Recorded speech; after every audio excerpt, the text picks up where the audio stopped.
Tregjet në kryeqytet vijojnë që të jenë të mbyllura edhe pse data shënon 3 janar. Në tregun e Ishuzinës Dinamo vetëm pak tregtar janë rikthyer punës së përditshme, edhe pse malli që shesin është i mbetur nga viti i kaluar. Tregtarët shprehen se çmimet janë ulur me 30 apo dhe 40 lekë në krahasim me ditët e fundit të 2012-s, ku pati një rritje të çmimeve të pothuajse të gjithë produkteve. Zonjë, si kanë qenë çmimet të ditët e para të këtij viti? Kur e rinisët punën? Unë e rinisa sot me datën 4 punën. Çmimet nuk janë shumë të shtrenjta. Janë të njëjta me vitin e kaluar, domethënë me ditët e fundit? Po, të njëjta janë. Po vlerësit si janë? Ka pasur? Ja, shumë. Jo si vjet e pra vjet. Nuk ka pas shumë drejtje malli. Të njëjtat janë, 2 ditë të vitit ishin pak i çik më seksume, tash janë më lirë.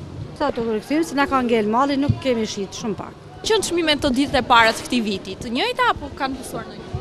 Jo, kanë qenë shumë të ngritura çmimet. Sot tash më ulje, se për vit në ri, shumë dobët. Jo, që i kemi pasur këtu më. Nuk s'ka furnizim fare.